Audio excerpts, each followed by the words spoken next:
Hello, this is Janice here from Tarot Reading London with your May 2020 energy update. So I've taken 4 cards as guidance for us all during this month, and the first card that I've chosen was Strength. Well, no surprises there, because that's really what we all need right now. We're just basically getting through it. So it's really easy at the moment, isn't it, to fall prey to kind of catastrophic mind stories. And to basically project a vision of the future which is pretty negative in front of us. If we can find ways to disengage with that, I think it's going to be a lot better for our mental health. The trouble is that what those stories do is they lead us into low vibrational states such as anxiety, depression, and even anger. So the figure on the card is dressed in white, and she is representative of our higher self. That higher self is on the card subduing a lion, which is representative of our animal self, our primal self. Now, I don't much like the subduing thing very much. I think a much more useful message from the card is that we need to use both our higher self and our primal self in tandem to give us the strength we need to move forward. So we can be informed by the fact that our primal self is all part of our instinct to survive. And that instinct to survive wants to control the situation. And when it can't control the situation, it starts to get a bit antsy. It gets very upset, it starts to catastrophize, and it starts to get out of control. So rather than control it, I think what we can best do is understand it.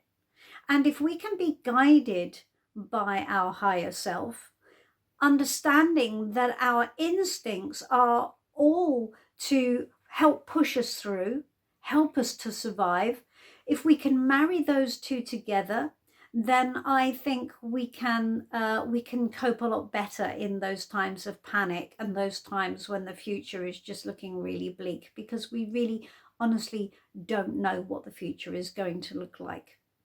So how do we do that? How do we find that strength? What is the process? So the next card that I drew was part of the guidance around that. And the next card is the very lovely Page of Cups.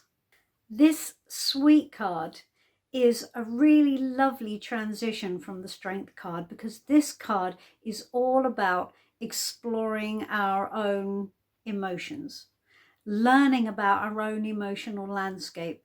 And it asks us to have a more childlike energy, to actually start taking pleasure in small things, small wonders, nature, find beauty in literature and art. So it's a really lovely, sweet card, and it asks us to just start becoming a bit more innocent, a bit more childlike. If you're one of those people who tends to catastrophize, tends to see every problem, tends to surround themselves with every difficulty till in the end you think yourself round in circles to the point where you just can't move forward, the Page of Cups asks you to literally just step back and put your attention on yourself, put your attention on your own emotional landscape. What is it that you really want? What is it? What is it? Is there something that you have always really, really wanted to do? How do you really, really feel? And actually start to look inwards at that and be incredibly compassionate with yourself. So it's almost like going back to being a new student. It asks us to look at our communication to others. The Page of Cups is a very kind and gentle card. So it asks us to be guided by that kindness and that gentleness of approach. Page of Cups is great for new creative projects, new creative ventures, new creative ideas. Start learning something new. Now, I know this is something that a lot of people are doing at the moment, and it's a great way forward. It really is.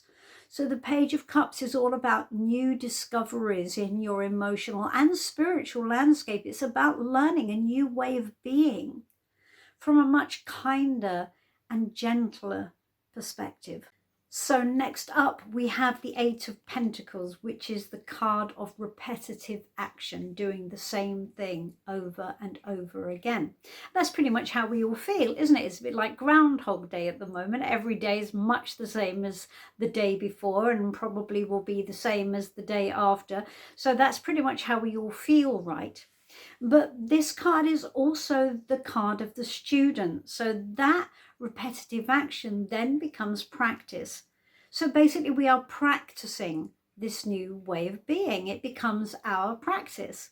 So the Page of Cups invited us to try and find a new way of being, a new childlike innocence in the world, to not get cynical, to not get bogged down with all of the trauma that is going on around us, to try and find new ways to be creative, to learn about ourselves emotionally.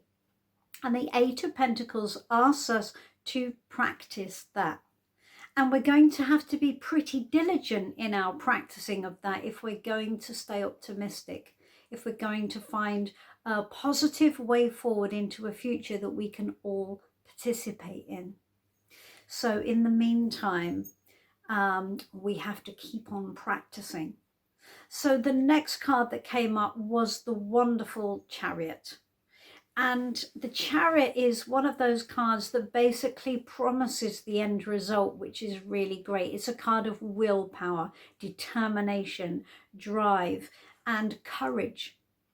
And on the card, we see a figure in a chariot being pulled by two sphinxes, one black, one white, one looking one way, one looking the other way. And the charioteer is driving without rein, so purely by the power of his will. So we are constantly being pulled off course.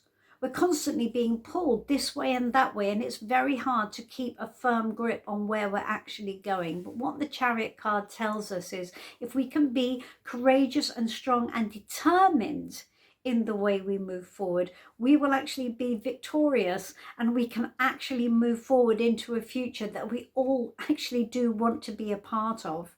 The Chariot promises victory through courage and determination.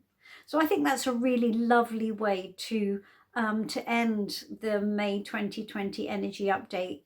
Forward with courage and determination, and the promise that we will actually be victorious as a result. So I'm going to leave you with that. My name is Janice. This is the May 2020 update from Tarot Reading London. I will see you next month. It's going to be very interesting to see what June has in store for us. But in the meantime, thank you very much and bye-bye.